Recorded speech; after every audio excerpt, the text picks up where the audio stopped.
Well, hey, ministry leaders, I hope you're having a great weekend. Hope you've had a great week. We just want you to know as we come into Thanksgiving how thankful we are for you.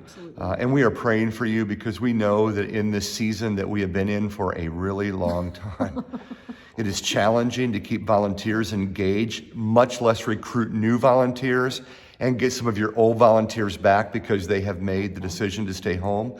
And I just want you to know we recognize that, and we are so grateful and thankful for all that you do and are doing to make sure that your ministry is pulled off effectively. Hey, tomorrow we're in week 3 of our series Free. Next Sunday will be the last week of the series, and then we're into a Christmas series.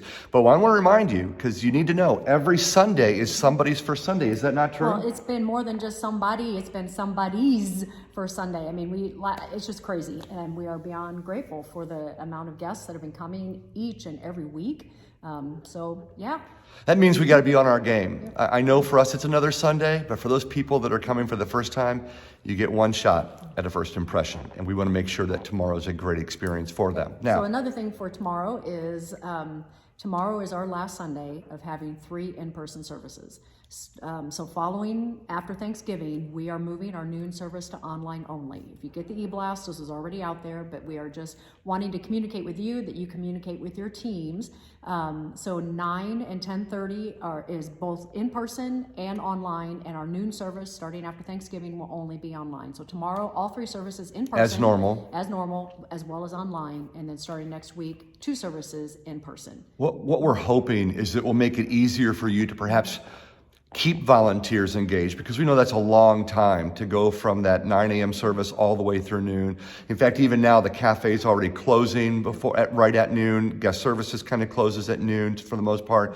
And we realize that's not a great experience for guests. Last week we had 4 guests walk in at the noon service, and they walked in a little late, which meant the cafe wasn't available.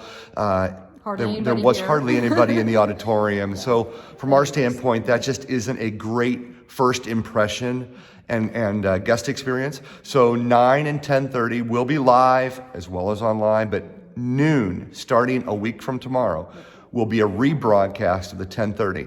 Again, we're hoping that will make it easier for you to get volunteers re-engaged or engaged perhaps for the first time. So leaders, please make sure your team knows that. Just need to get through these winter months as COVID's doing its thing. And we're hoping it's a temporary Christmas thing. Child shoe boxes are all due back tomorrow, so if you can remind yourselves as well as your teams. And Alicia, that primarily goes to you, because we just told people on the video that if they have hesitancy coming to the building, just bring it up to the information center door and drop it off. So Alicia, your team needs to be aware of that. And we need to remind all of us that we need to be wearing our masks.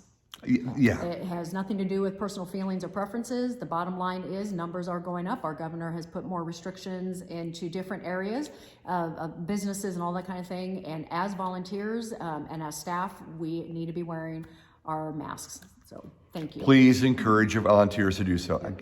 We have not assembled our mask police. Nope, and we're not going to. And we're not going to. But we need to. I know we just kind of get lackadaisical, right, with falling into a pattern and a system over these last couple of weeks. We just want to remind you, please wear a mask. Please encourage your volunteers to wear a mask. Let's abide by the authority that's been given over us. And by the way, that comes as a reminder also from our senior leadership team, which met this last week. And they are the ones also who made the decision about the 3rd service. So grateful for all of them and the wisdom that's in that room, as well as we continue to communicate with local churches on what they're doing. And we're following protocols along the same lines that they are. So, okay, that's almost 5 minutes of your Saturday we've taken up. We don't want to take up any more. We are grateful for you. We are thankful for you. And we're looking forward to seeing you tomorrow morning. Have a great night.